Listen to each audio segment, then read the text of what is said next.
ان کے حالات و واقعات پڑھتے ہیں، حیران ہو جاتے ہیں اللہ تعالیٰ سے کیسے کیسے محبت کرنے والے گزرے۔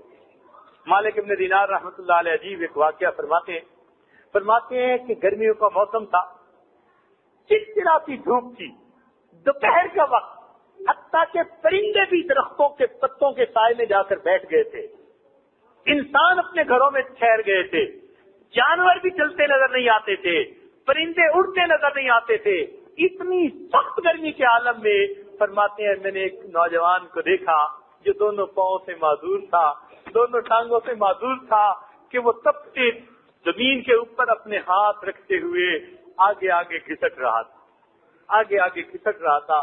فرماتے ہیں جب میرے قریب آیا اور میں نے اس نوجوان کو دیکھا، اس کا شگفتہ چہرہ، مگر دونوں ٹانگوں سے معذور ہے اور گرم زمین پر اپنے ہاتھ رکھ کر آگے آگے گھسٹ رہا ہے، پسینے سے شرابور ہے۔ میں نے اس کو سلام کیا اور میں نے کہا کہ کہاں جا رہے ہو؟ کہنے لگا کہ میں اللہ کے گھر کے دیدار کے لیے جا رہا ہوں۔ میں نے پوچھا کہ کہاں سے چلے؟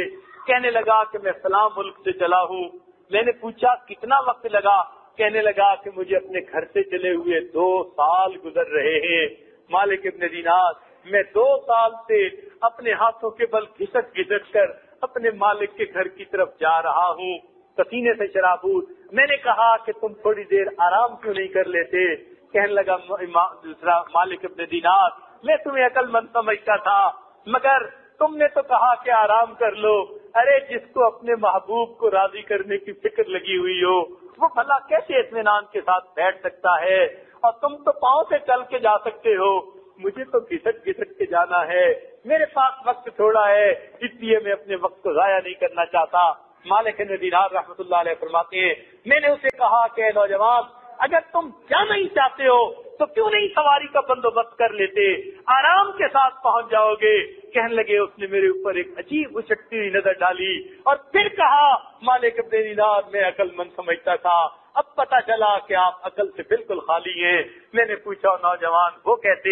کہنے لگا کہ جب کوئی غلام اپنے آقا کو ناراض کر بیٹھے اور پھر اس کو منانے کے لیے جائے تو بتاؤ وہ سواریوں پہ سوار ہو کے منانے جایا کرتا ہے یا پیدل چل کے جایا کرتا ہے؟ اس کی بات سن کر میں حیران ہوا، چنانچہ وہ اسی طرح گھسٹتا میری نگاہوں سے اوجھل ہو گیا۔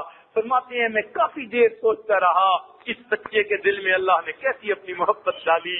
فرماتے ہیں اللہ کی شان، مجھے اس سال حج پر جانے کا موقع نصیب ہو گیا۔ میں مینا کے میدان میں تھا اور میں شیطانوں کو کنکریاں مار کر فارغ ہوا۔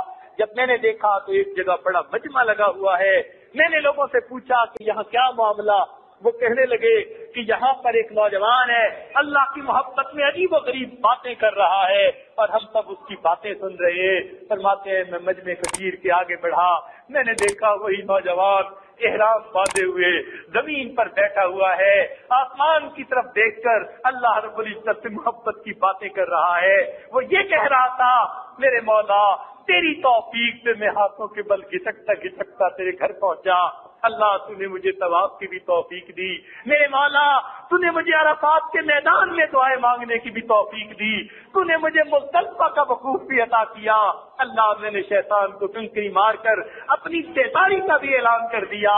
اور میرے مولا اب قربانی کا وقت ہے، یہ سارے غنی لوگ ہیں، یہ اپنے اپنے جانور قربان کر رہے ہیں، مگر اللہ تو جانتا ہے میں فقیر آدمی ہوں، میرے جسم کے کپڑوں کے سوا میرے پاس کچھ نہیں، میرے پاس تو میری جان ہے، کتنا اچھا ہو اس قربانی کے بدلے میں تو میری جان کو قبول کر لے۔ فرماتے ہیں یہ الفاظ اس نے کہے اور کلمہ پڑھا اور اس کی جان آفری کے سپرد ہو گئی۔ یہ ہوتے ہیں اللہ رب العزت سے محبت کرنے والے جو اپنی جان اپنے پروردگار کے نام پہ قربان کر دیا کرتے ہیں۔ اللہ رب العزت ہمیں بھی ایسی محبت عطا فرمائے اور ہمیں بھی اپنے پسندیدہ بندوں میں شامل فرما دے۔ وآخر دعوانا ان الحمد للہ رب العالمین۔ اهدنا الصراط المستقیم، ہم کو سیدھے رستے چلا